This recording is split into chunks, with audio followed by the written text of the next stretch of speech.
Wonderful. Ladies and gentleman, आप सभी लोगों का बहुत बहुत शुक्रिया।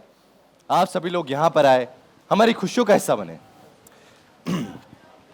हम लोगों ने कहानियों में सुना है और किताबों में पढ़ा है कि प्यार करना बहुत आसान होता है, लेकिन उसे निभाना जरा मुश्किल होता है। लेकिन इस दुनिया में ना कुछ आशिक ऐसे भी होते हैं जो प्यार को मुश्किल नहीं समझते, बिल्कुल भी। और उनके लिए हर दिन ऐसा होता है जैसे कि वो एक जश्न मना रहे हैं। और ऐसे ही लोगों को दुनिया वाले कहते हैं कि वाह क्या जोड़ी है, ये तो रब ने बना दी जोड़ी है।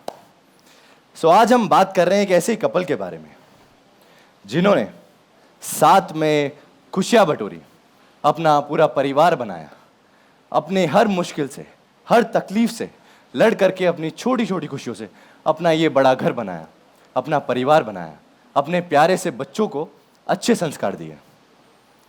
मैं आज बात कर रहा हूं अपने प्यारे मम्मा और बाबा के बारे में। आज उनकी 25वीं सालगिरह है, उनकी शादी की 25th एनिवर्सरी है, जिसमें आप सभी लोग आए हैं। और मैं आप सभी लोगों का तहे दिल से बहुत बहुत शुक्रिया अदा करना चाहता हूं कि आप सभी लोग हमारी इस खुशी का हिस्सा बनने के लिए आए हैं। आप लोग जानते हैं, जो मेरे मम्मा और बाबा है ना, वो इस दुनिया के सबसे प्यारे मम्मा और बाबा है, सबसे बेस्ट। तो एक बार जोरदार तालियों के साथ प्लीज वेलकम करते हैं मिस्टर एंड मिसेस महादेव। आइए।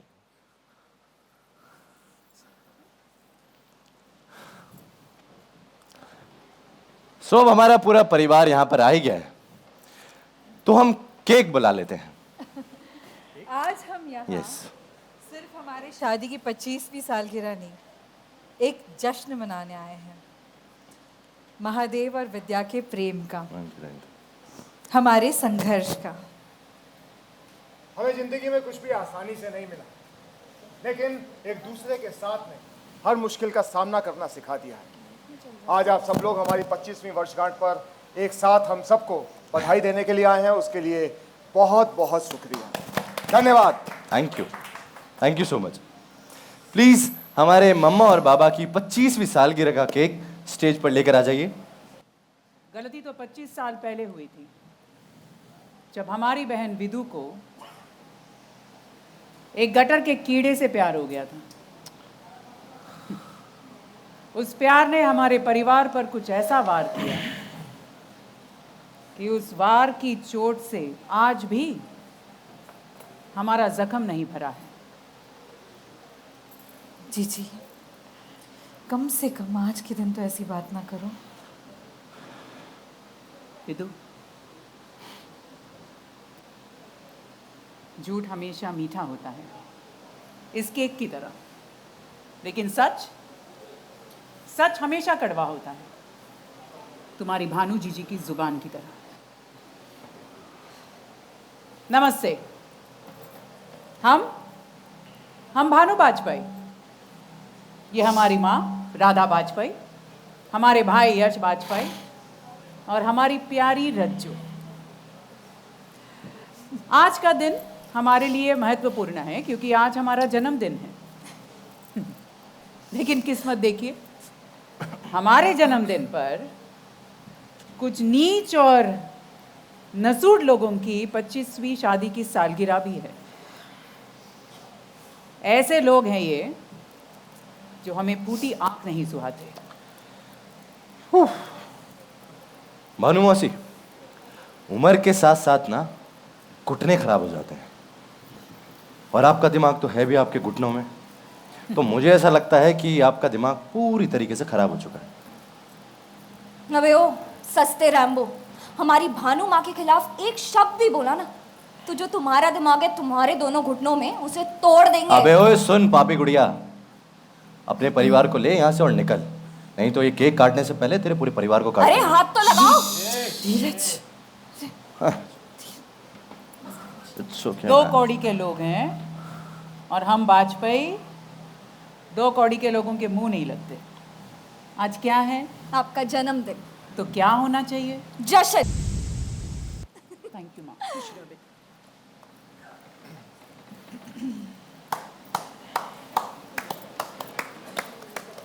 आपने बिल्कुल ठीक कहा भानु जी कि सच कड़वा होता है, लेकिन एक सच ये भी है कि आप इस परिवार की हैं, भले ही आप हमें जितना मर्जी गालियां दे दे, जितना मर्जी परेशान कर ले, लेकिन सच हमेशा ये रहेगा कि आप इस परिवार का हिस्सा थी, इस परिवार का हिस्सा हैं और हमेशा इस परिवार का हिस्सा रहेंगी। भले ही आप हमें हमारी 25वीं सालगिरह की मुबारकबाद दें या ना दें, लेकिन हम अपने दिल से हमेशा यही दुआ करेंगे कि भगवान आपको सद्बुद्धि दे, अच्छी सेहत दे, ताकि आप ये देख पाएं कि आपकी बहन इस परिवार में खुश हैं, अपने बच्चों के साथ खुश हैं, हम सबके साथ पूरी तरह से खुश हैं।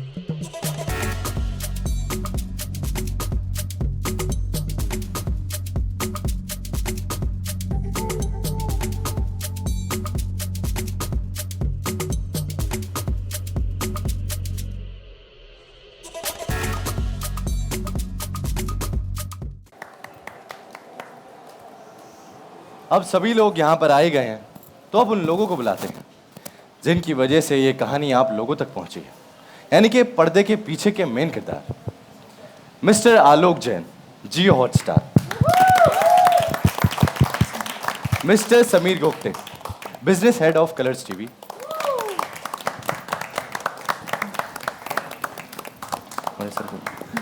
Mister Saurabh Tiwari, producer of Parin multimedia,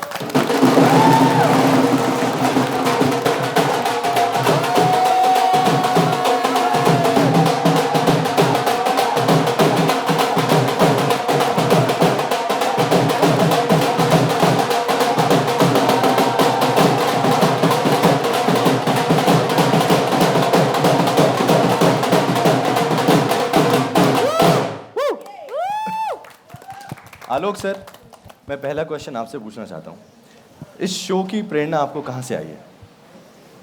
thank you. Hello. सबसे पहले सभी बैठे यहाँ पर हमारे मीडिया के मित्रगण और हमारे दर्शकों को नव वर्ष की हार्दिक शुभकामनाएं। और दूसरा मैं कहना चाहूँगा धीरज कि आप सब लोग यहाँ पे आए उसके लिए बहुत बहुत धन्यवाद। ये एक बहुत ही महत्वपूर्ण और बहुत ही लगाव से बनाया हुआ शो है और उसके लिए हम आभारी हैं कि आपने जो सब लोगों ने प्यार दिखाया उसके लिए, और जो भी इतना अच्छा हमारे सभी आर्टिस्ट ने यहाँ पे परफॉर्म किया। This is really very very good and हमने एपिसोड देखे हैं, I think it's very very exciting. देखिए, ऐसा है कि हमारा जो जियो स्टार पे हमेशा से कोशिश रही है कि हम एक भारत का प्लेटफॉर्म है, भारत का चैनल, भारत का OTT, भारत का थिएटर। हमारा हमेशा कोशिश रही है कि हम भारत की कहानियाँ सुनाएं, कहानियाँ जो भारत की सच्चाई दर्शाती हैं और वो हमें एक प्रेरणा देती हैं कुछ करने के लिए और अपनी सोसाइटी को आगे ले जाने के लिए। तो इस शो की भी जो प्रेरणा हमको आई वो इससे थी कि हमने आपस में देखा है, जब हम we see in our families also and lifes also, there are challenges, there are communication gaps, there are differences जो क्रिएट हो जाते हैं और उनका कोई परिस्थितियाँ होती हैं, उनका रीज़न आदमी की कभी कोई इंटेंशन नहीं होती है। जैसा हमने यहाँ पे देखा कि इस शो में भी कि जो परिस्थितियाँ थी जिनकी वजह से एक परिवार बढ़ गया और उन परिस्थितियों का और उन समस्याओं का निवारण सिर्फ समय और आपस में बैठकर ही हो सकता है। आई थिंक इस शो की प्रेरणा हमको वहीं से आई कि ऐसा हमारे समाज में होता है और हमें एक एंटरटेनिंग मैनर में इस शो को सुनाना दिखाना चाहिए, and that is where our attempt has been and I am extremely thankful that what a wonderful performance and effort and enthusiasm everyone has shown on the show.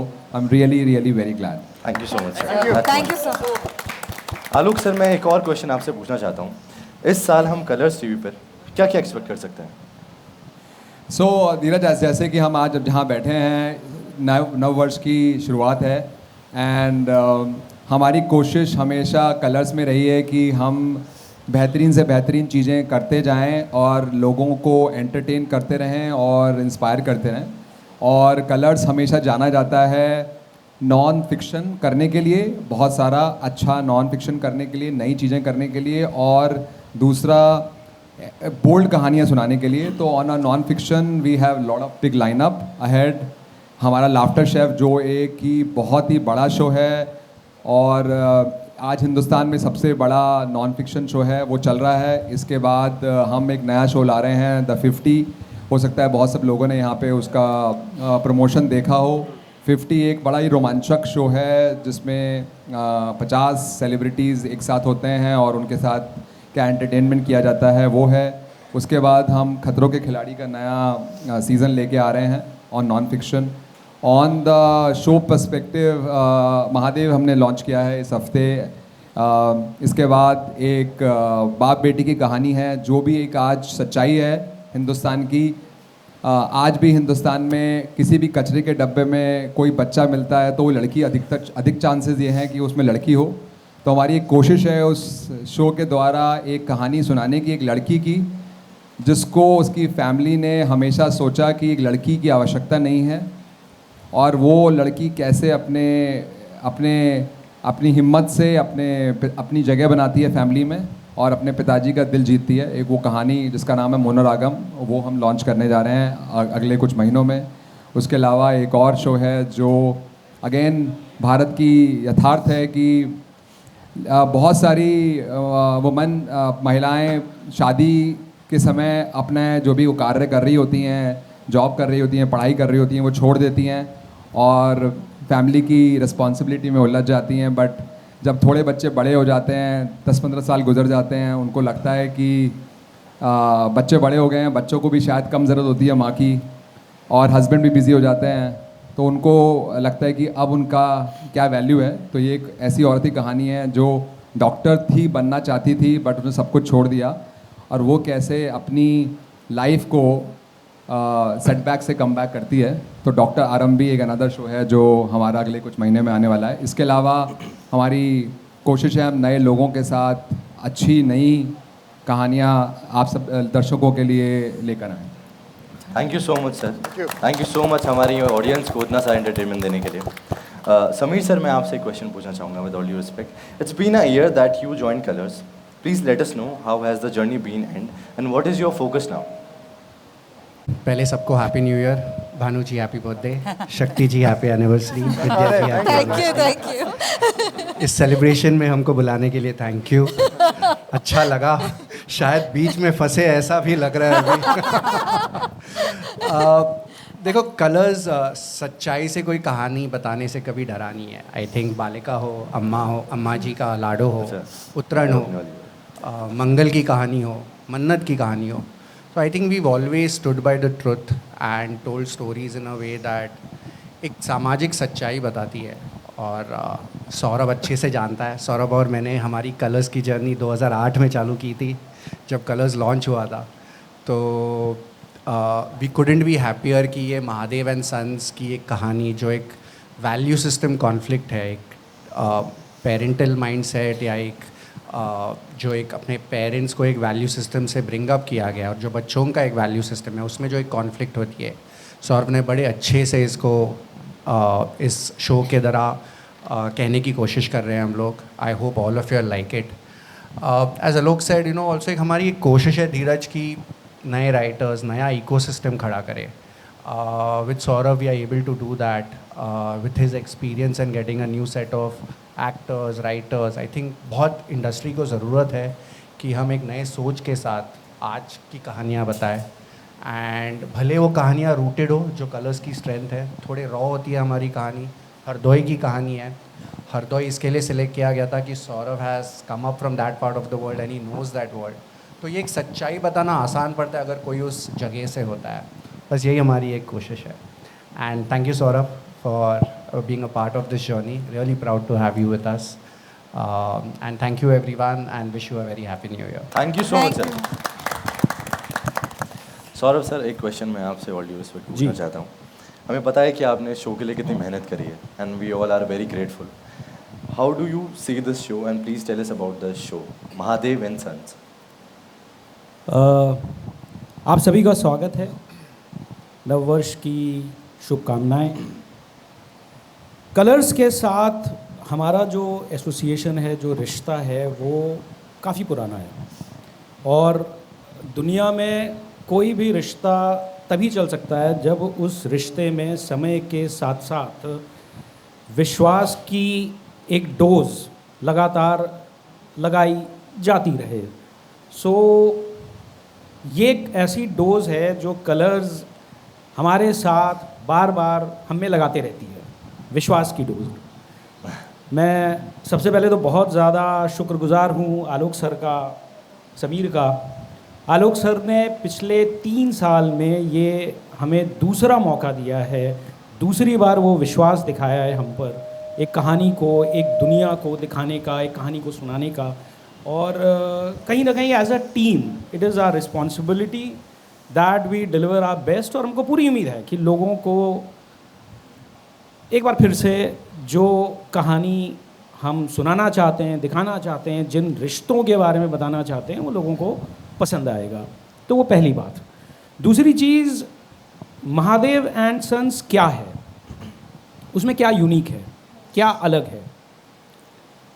देखिए, हम सब के परिवार में किसी ना किसी पीढ़ी में कोई ना कोई एक शख्स हुआ है जो कि महादेव की तरह रहा है। कहीं ना कहीं हमारे किसी पीढ़ी में कोई एक ऐसा महिला या कोई पुरुष, कोई हमारा रिश्तेदार रहा है जिसने पूरी ज़िंदगी इतनी मेहनत करी कि भले ही वो कठिन परिस्थितियों में पैदा हुआ हो, गरीब पैदा हुआ हो, लेकिन उसने उन परिस्थितियों को बदल दिया, ना कि खुद के लिए बल्कि अपने पूरे परिवार के लिए, आने वाली पीढ़ी के लिए। That is what the reality is and that is what Mahadev is. Mahadev अपने पूरे जीवन काल में जो कुछ भी करता है उससे उसके आने वाली पीढ़ी की ज़िंदगी बदल जाती है।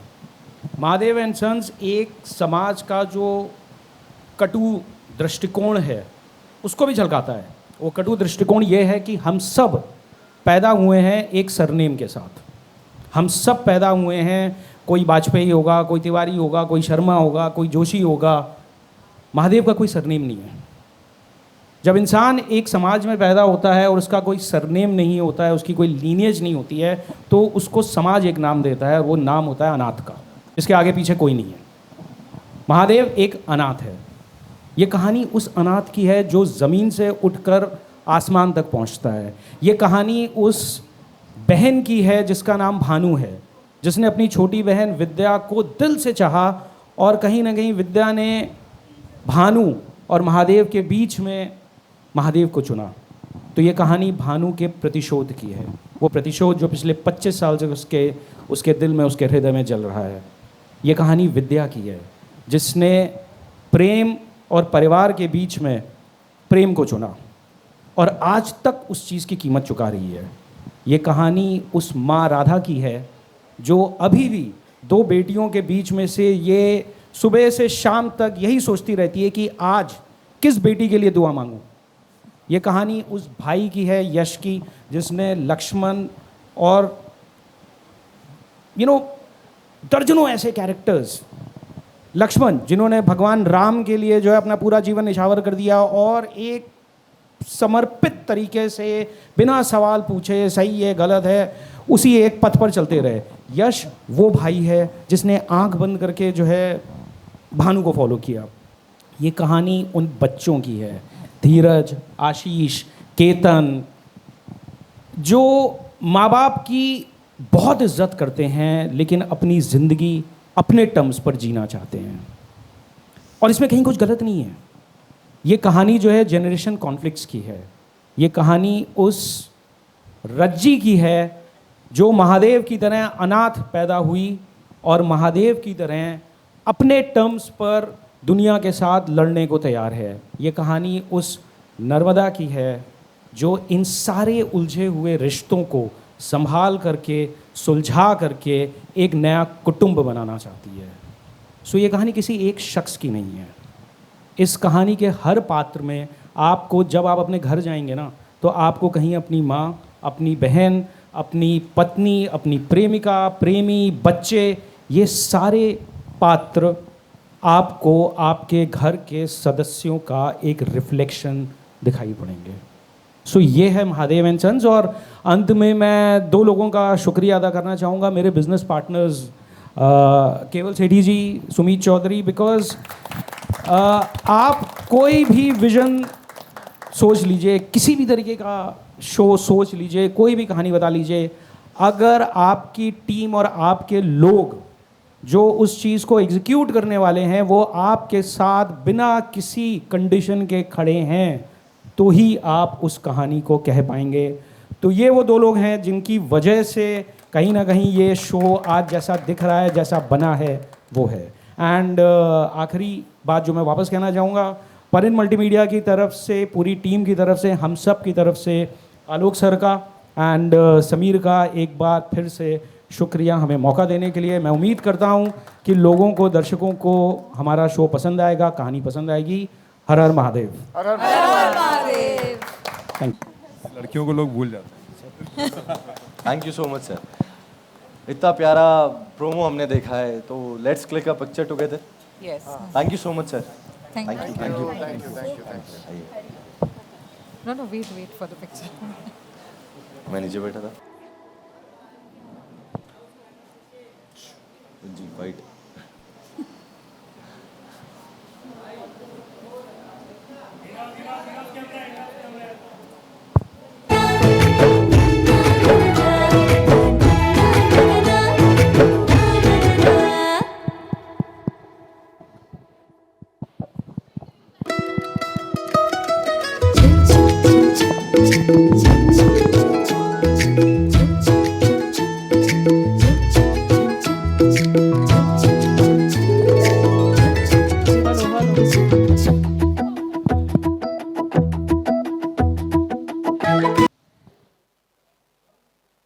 Hello hello.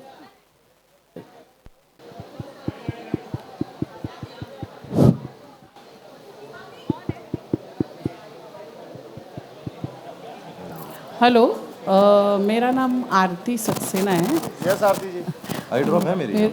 मेरा सवाल एक्चुअली सभी से है कि ये एक पारिवारिक बिग बॉस लग रहा है मुझे। बस वहाँ पे ड्रामा उतना ही है, ड्रामा उतना ही है। नहीं, मतलब वहाँ पे खाली बंदूकें नहीं निकल रही थी, यहाँ पे बंदूकें भी निकल रही है। तो मेरा एक्चुअली सवाल ये है कि ऐसी मतलब फिल्में आ चुकी है, हलचल और चलती का नाम गाड़ी, जिसमें कि जो बड़ा भाई होता है वो बाकी लोगों को शादी करने के लिए मना करता है और वो कुंवारा होता है। यहाँ पे आप शादीशुदा है, आपने खुद कर ली और दूसरों को नहीं करने दे रहे।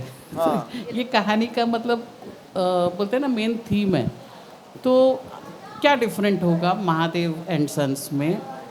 वहाँ बड़े भाई ने लड्डू नहीं खाया था, फिर नहीं खाने दिया। बड़ा यहाँ पे बाप लड्डू खा चुका है, उसके बाद में मना कर रहा है अपने बेटों की आगे। मतलब एक्सपीरियंसेस के ऊपर है कि भाई ये एक्सपीरियंस होता है। इट्स ऑल अबाउट द जो ट्रेडिशंस होते हैं एक लव मैरिज के, जो ट्रेडिशंस ब्रेक होते हैं, जो रूल्स एंड रेगुलेशंस ब्रेक होते हैं, वो एक इंसान को उससे सीख लेता है, उस चीज़ से वो अपना जीवन फॉर्म करता है। तो महादेव ने इस चीज़ से, जिससे लव मैरिज से उसको ये सब चीज़ें लगी कि यार एक रिश्ता बनाने के लिए अगर इतने सारे रिश्तों को आपको तोड़ना पड़ता है, इतने सारे रिश्तों को आपको गंवाना पड़ता है, तो वो क्या एक लव मैरिज के लिए गंवारा है?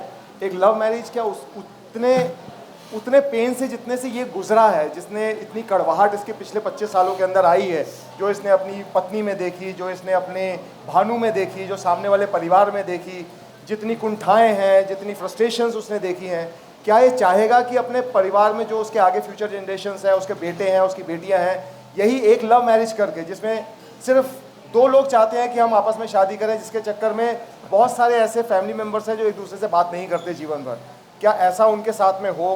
क्या वो भी उसी दौर से गुजरे या नहीं गुजरे? आई थिंक बेसिकली ये वही स्टोरी है उसकी, कि ये अपने एक्सपीरियंसेस के तौर पे अपने बच्चों को बचाना चाहता है, सेफ गार्ड करना चाहता है, which I think every family member, every parent, every mother, every father does it. Okay. और मतलब आपकी जो अभी एज है, तो उसमें आप बेटे का रोल करने लायक है, तो आप बाप का रोल क्यों कर रहे हैं, वो भी जवान बेटों का? और मुझे बेटा ही समझो, मुझे समझो मैं छोटा भाई हूँ इनका। We saw it coming. नहीं तो आपको ऐसा धीरज पापा है मेरे। आपको ऐसा लगा कि मतलब आपका रोल इतना पावरफुल है कि आपने एज का मैटर नहीं किया? नहीं, मुझे लगता है एज एन एक्टर आपको हमेशा चीज़ें एक्सप्लोर करनी चाहिए, और मैं काफ़ी चीज़ों से देखता आया हूँ कि मतलब एक्सप्लोर करना हमेशा एक एक्टर के लिए जहाँ एज बैरियर ब्रेक करना, अपनी फिजिकल चीज़ों को ब्रेक करना, I think this is always something which an actor should always go for an experiment. The truth is कि शक्ति सर के हमारे से ज़्यादा स्ट्रॉन्ग एब्स हैं actually. Guys, Hi. Shreya here. And firstly, congratulations Mahadev and Sons के लिए. The show is Thank going you. to be amazing. Thank you. So मेरा सवाल मानसी मैम आपसे है. You have always been connected to camera anyhow, and we love your performance whichever you have done.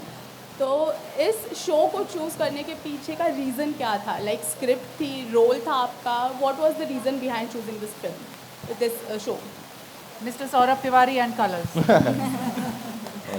ये prime था because मैं हमेशा मानती हूँ कि सौरभ जी का कहानी बताने का तरीका जो है वो टेलीविज़न का कंटेंट होते हुए भी काफ़ी सिनेमैटिक होता है और औरतों को काफ़ी पावरफुल कैरेक्टर में हमेशा दिखाते हैं उनके सारे शोज़ में।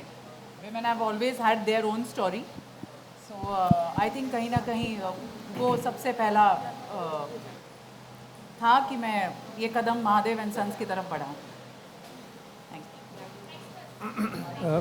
हेलो सभी का आपको कॉन्ग्रेचुलेशन नए शो के लिए। आजकल देखा गया कि ऑन एयर सारे शोज़ जो है वो टाउन से आ रहे हैं, मिड टाउन सैटेलाइट से आ रहा है। ये हरदोई की कहानी है, तो दर्शकों को प्लीज़ बताइए कि इसमें नयापन क्या होने वाला है। आपसे सवाल है महादेव जी से। हाँ मुझसे, अरे देखिए, एक तो सबसे पहली बात यह है कि television is known for basically the women oriented stories, जो कि हमेशा से सदियों से ही देखा आ रहा है। उसमें कुछ कुछ शोज़ ऐसे बनते हैं जिसमें मेल ओरिएंटेड शोज़ कभी आते हैं। और जैसा कि इस शो में जब मुझे पहली बार नरेशन मिला था इस शो का, और जब मुझे इस शो बताया गया कि ऐसा है ये वाला शो जिसमें एक आदमी है जिसकी एक लव मैरिज हो जाती है, उसके बाद में सारे का सारा जो सेटअप था, आई वॉज वेरी इंट्रीग्ड है। और मैं इतना खुश हुआ था कि यार एज एन एक्टर आपको अगर ऐसा कोई शो ऐसे फील्ड में करने का मौका मिले जहाँ पर मैं ये नहीं बोल रहा, आई एम नॉट बायस्ड कि मैं कभी ऐसा काम नहीं किया। पिछले 25 सालों से मैं मतलब उन्हीं शोज़ में काम कर रहा हूँ जिसमें फीमेल लीड्स रही हैं, मैं उनके साथ में काम करता हूँ। Very happy with that also. तो मेरे का कभी कभी ऐसा मौका मिलता है, तो I think that is one of the जो इसका एक अलग सा रूप है इस शो का, कि ये महादेव सन्स के नाम पर है, और जहाँ पर आदमियों के, एक लड़के के, एक पुरुषों के काम करने और उसको भी इतने चीज़ों के करने का उसको एक स्कोप मिल रहा है। तो I think that is one of the reasons मेरे लिए कि भाई मैंने ये वाला शो ये वाला लिया। हाँ जी, एक मिनट सुनाइए। स्कूल की छुट्टी है आज।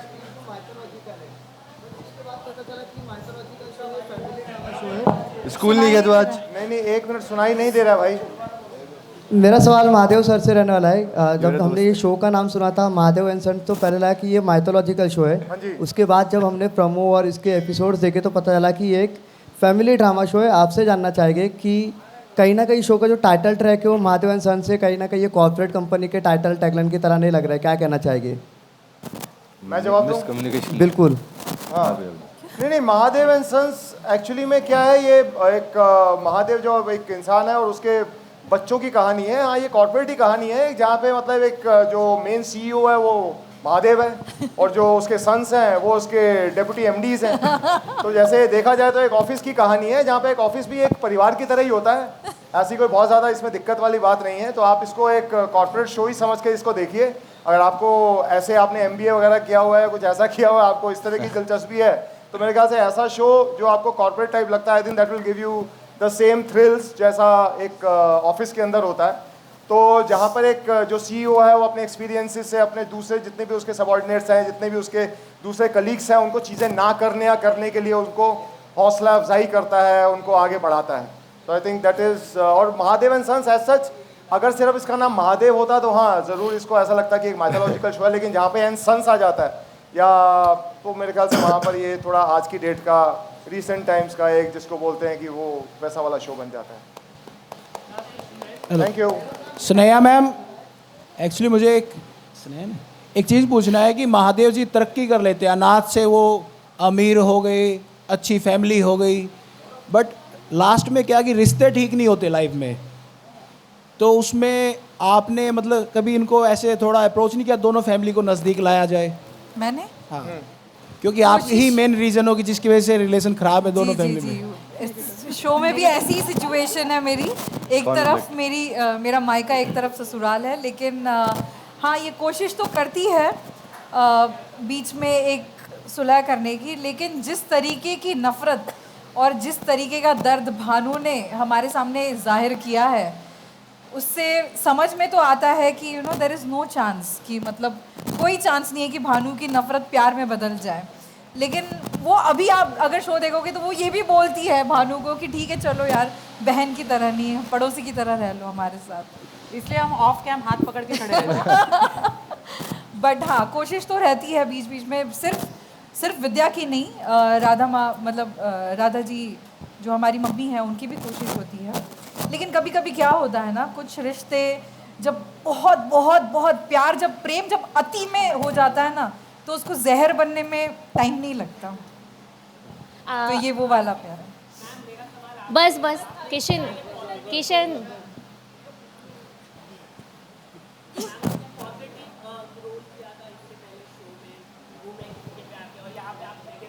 साथ में थे।